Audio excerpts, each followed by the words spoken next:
मेरे YouTube channel पर आपका फिर से स्वागत है। आज देखेंगे दुनिया की सबसे बड़ी डकैती की कहानी।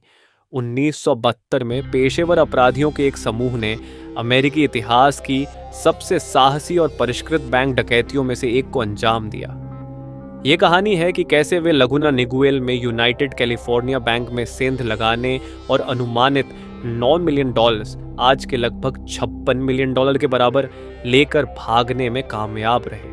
इस डकैती के पीछे का मास्टरमाइंड अमिल डिनेसियो था, जो एक अनुभवी बैंक लुटेरा था और हर बारीकी पर पैनी नजर रखता था। डिनेसियो ने कुशल अपराधियों का एक दल इकट्ठा किया, जिसमें उसके भाई जेम्स डिनेसियो, उसके भतीजे हैरी और रोनी बार्बर और कई अन्य शामिल थे। साथ में उनके पास बड़ी जोखिम वाली डकैतियों की योजना बनाने और उन्हें अंजाम देने का वर्षों का अनुभव था। योजना यूनाइटेड कैलिफोर्निया बैंक की तिजोरी को तोड़ने की थी, जिसमें लाखों डॉलर नकदी और कीमती सामान रखे होने की अफवाह थी।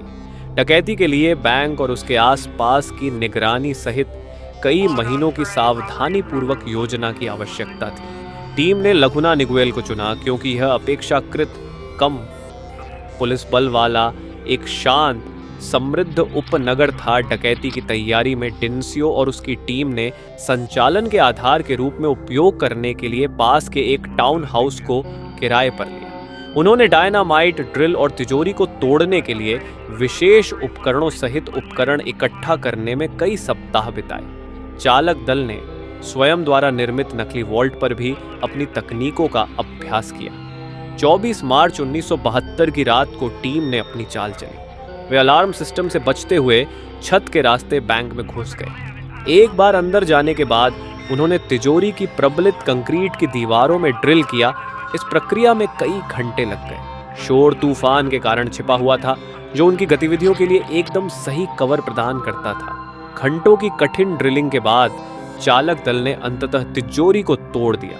अंदर उन्हें लाखों डॉलर, नकद, सोना और अन्य कीमती सामान मिले। उन्होंने तुरंत लूट का माल डफल बैग में लादा और भाग निकले। कुल मिलाकर उन्होंने लगभग $9 मिलियन कमाए, जिससे यह अमेरिकी इतिहास की सबसे बड़ी बैंक डकैतियों में से एक बन गई। सावधानीपूर्वक योजना बनाने के बावजूद कुछ गंभीर गलतियां उनके पतन का कारण बनी। जांच के लिए FBI को बुलाया गया और उन्हें जल्द ही चालक दल को अपराध से जोड़ने वाले सबूत मिल गए।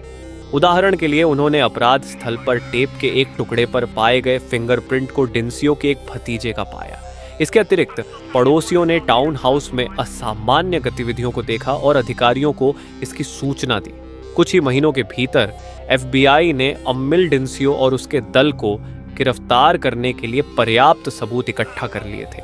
मुकदमे को अत्यधिक प्रचारित किया गया और टीम के सभी सदस्यों को दोषी ठहराया गया और लंबी जेल की सजा सुनाई गई। मास्टरमाइंड अमिल डिनेसियो को 20 साल की सजा मिली। यूनाइटेड कैलिफोर्निया बैंक डकैती अमेरिकी इतिहास की सबसे दुस्साहसी और सुनियोजित बैंक डकैतियों में से एक है।